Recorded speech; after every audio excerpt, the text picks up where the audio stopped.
अलैकुम रहमतुल्लाहि व बरकात। अल्लाह के नाम से शुरू जो बड़ा मेहरबान और निहायत रहम करने वाला है। मैं हूं मोहम्मद नफस अंसारी और आप देख रहे हैं द पॉलिटिकल। मुसलमानों के लिए बहुत बड़ी खुशखबरी है क्योंकि हैदराबाद में AIMIM के 7 विधायक MLC और खुद member of parliament barrister Asaduddin Owaisi साहब हैदराबाद पुलिस कमिश्नर अंजनी कुमार के पास पहुंचकर एक लेटर दिया, केस दर्ज करने की मांग की और जल्द से जल्द वसीम रिजवी को जेल के अंदर डालने की मांग कर दी है।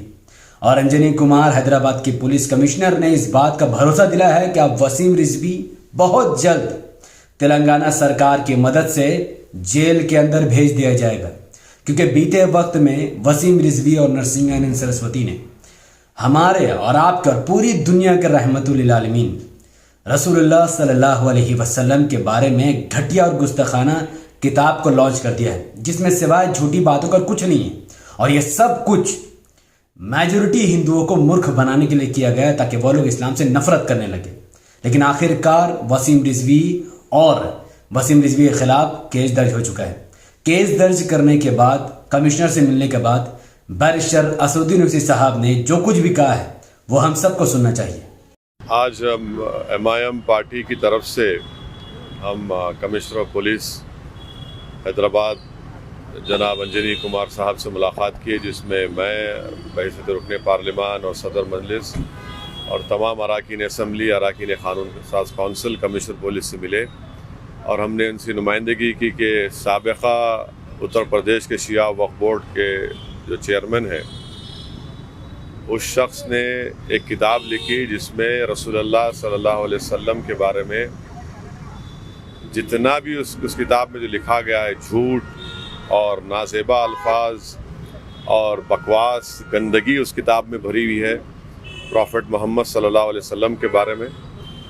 हमने उस किताब के बाद इख्तिसाबात भी कमिश्नर पुलिस को रिप्रेजेंटेशन में दिए। हमने इस बात का मुतालबा किया कि इस शख्स के ख़िलाफ़ 153A, 153B, 295A, 504 और 505 सबसेक्शन 1 सबसेक्शन C और IPC में केस बुक किया जाए। और कमिश्नर पुलिस ने हमको तयक़ुन दिया है कि फ़ौरन इन पर हैदराबाद में क्रिमिनल केस बुक किया जाएगा और उम्मीद करते हैं कि तेलंगाना की हुकूमत क्रिमिनल केस बुक करने के बाद इस शख्स को गिरफ़्तार भी करेगी, क्योंकि इस तरह की वाहियात, अनाप शनाप, बकवास, गंदगी लिखना ये सिर्फ़ मुसलमानों को मुश्तइल करना, उनको प्रोवोकेट करना, और ये शख्स मुस्लिम दुश्मन ताकतों का एक आलाकार बनकर ये हरकतें कर रहा है। वसीम रिजवी के खिलाफ केस दर्ज हो चुका है, बहुत जल्द वो जेल के अंदर भी जाएगा और हैदराबाद में एक अजीम एहतिजाज उमड़ पड़ा है। बच्चे, बूढ़े, जवान, हर कोई वसीम रिजवी के खिलाफ अब मोर्चा खोले हुए हैं। बड़ी बड़ी रैलियां निकल रही हैं ताकि जल्द से जल्द हुकूमत प्रेशर में आकर किसी भी तरीके से वसीम रिजवी को जेल के अंदर भर दे। नरसिंहानंद सरस्वती भी इसमें बराबर का दोषी है। सवाल ये पैदा होता है कि वसीम रिजवी के खिलाफ तो केस बुक हो गया, अब नरसिंहानंद सरस्वती को सबक कैसे सिखाया जाए। नरसिंहानंद सरस्वती ने भी कई बार सोशल मीडिया के प्लेटफॉर्म पर नबी करीम सल्लल्लाहु अलैहि वसल्लम के बारे में अभद्र टिप्पणी का इस्तेमाल किया है। और एक बार जब दिल्ली पुलिस ने उसे बुलाया था तो उसने इस बात से इनकार कर दिया कि मैंने कुछ ऐसा बोला ही नहीं है, लोगों ने गलत समझा है। तो एक नंबर का फट्टू है ये इंसान। आज भी अगर पुलिस पकड़ेगी तो कह देगा कि मैंने बोला ही नहीं है। अगर नरसिंहानंद सरस्वती को सबक सिखाना है, उसके फॉलोअर्स को सबक सिखाना है, तो AIMIM को उत्तर प्रदेश में कामयाब करना बहुत ज़रूरी है। जिस दिन MIM के 50-60 विधायक उत्तर प्रदेश में हो जाएंगे, उस दिन याद रखो नरसिंहानंद सरस्वती का बाहर निकलना मुश्किल हो जाएगा और इसका नबी सल्लल्लाहु अलैहि वसल्लम के खिलाफ गुस्ताखी करना नामुमकिन हो जाएगा। अब ये यूपी के मुसलमानों के ऊपर है। दूसरी मुसलमानों के लिए बड़ी खबर है अकबरुद्दीन ओवैसी साहब के बारे में। जी हाँ, अकबरुद्दीन ओवैसी साहब को सेशन कोर्ट ने बाइज्जत बरी कर दिया है उस मामले में जो 2004 में उन पर एक एलिगेशन लगा था कि उन्होंने एक धार्मिक भड़काऊ बयान दिया, भड़काऊ स्पीच दी, उन पर केस दर्ज हुआ था। और आज अकबरुद्दीन ओवैसी साहब को बाइज्जत बरी कर दिया गया। उनके खिलाफ कोई सबूत नहीं पाया गया, उनके खिलाफ कोई ऐसा बयान कोर्ट को नहीं मिला जो धर्म के खिलाफ हो या खास समुदाय के खिलाफ हो। तो ये बहुत बड़ी खबर है जो मैं आपके सामने लेकर आया हूं। अब वसीम रिजवी के खिलाफ मोर्चा खोलने के बाद, केस दर्ज करने के बाद, इतना कुछ करने के बाद भी बैरिस्टर असदुद्दीन ओवैसी साहब को अगर कोई बीजेपी का बी टीम कहता है तो इससे साफ जाहिर है कि वो वसीम रिजवी का सपोर्टर है। बैरिस्टर असदुद्दीन ओवैसी साहब से नफरत करने वाला वसीम रिजवी का सपोर्टर है। बैरिस्टर असदुद्दीन ओवैसी साहब को बीजेपी का बी टीम कहने वाला वसीम रिजवी का सपोर्टर है। बैरिस्टर असदुद्दीन ओवैसी साहब आरएसएस का एजेंट कहने वाला वसीम रिजवी का सपोर्टर है। अब यहाँ पर दो ही ग्रुप मुसलमानों के बन जाएंगे, एक वो जो ओवैसी साहब का समर्थन करेगा, गुस्ताख रसूल को जवाब देगा, इमाम को मजबूत करेगा। दूसरा वो मुसलमान जो सच में आरएसएस से वसीम रिजवी से मिला हुआ है, इसीलिए वो ओवैसी साहब से नफरत करता है। तो जो गुस्ताख रसूल के खिलाफ है वो ओवैसी साहब के साथ है, जो गुस्ताख रसूल के साथ है वो ओवैसी साहब को बीजेपी के बेटीम बोलकर वसीम रिजवी के साथ है।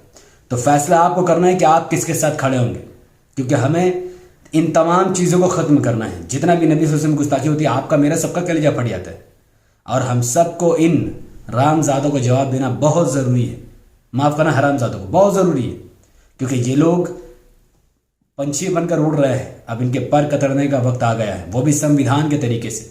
तो मैं आपसे गुजारिश करूंगा कि उत्तर प्रदेश में आने वाले विधानसभा इलेक्शन में AIMIM को कम से कम 50 से 60 विधानसभा की सीट पर कामयाब करो, ताकि नरसिंहानंद सरस्वती जैसा कोई कीड़ा नबी सल्लल्लाहु अलैहि वसल्लम की गुस्ताखी करने में 10 बार सोचे। बाकी आपकी मर्जी है। तो इस वीडियो को उत्तर प्रदेश और पूरे भारत में फैलाने की जिम्मेदारी आपकी है। यूट्यूब का एल्गोरिथम कहता है कि जब किसी वीडियो पर लोग लाइक करते हैं, उसके लिंक को व्हाट्सएप, फेसबुक, इंस्टाग्राम पर शेयर करते हैं, अपनी बातों कमेंट पर रखते हैं, यूट्यूब ऐसे वीडियो को लाखों लोगों तक पहुंचा देता है। तो इस वीडियो को लाइक कीजिए, इसके लिंक को व्हाट्सएप, फेसबुक, इंस्टाग्राम पर शेयर कीजिए, अपनी बातों कमेंट पर रखिए कि आप वसीम रिजवी के साथ है या ओवैसी साहब के साथ है। बस क्लियर कट। जो ओवैसी साहब के साथ नहीं है, जो ओवैसी साहब को बीजेपी की टीम कहेगा, मेरी नज़र में मुसलमान अब हो ही नहीं सकता है, क्योंकि अब बहुत क्लियर है। अब हमें मुत्तहिद होना ही होगा। जो तफरका मचाएगा हम उसे साथ नहीं रख सकते और ना ही मान सकते। हमारे यूट्यूब चैनल द पॉलिटिकल को सब्सक्राइब कीजिए, बेल आइकन को हिट कीजिए, मुझे अपनी दुआ में याद रखिए। और अगर आप ये वीडियो हमारे Facebook channel the political news पर देख रहे हैं तो उसे लाइक कीजिए, फॉलो कीजिए, इस वीडियो को कम से कम 5-5 ग्रुप में शेयर कीजिए, और वसीम रिजवी का खेल खत्म होने वाला है, इसका मैसेज पूरे भारत के मुसलमान को दीजिए। बहुत बहुत शुक्रिया।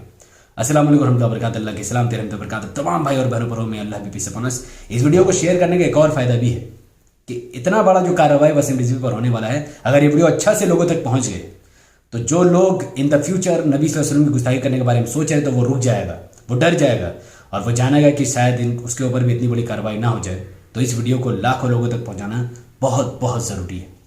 बाकी आप जाने, आपका ईमान जाने। अस्सलाम वालेकुम।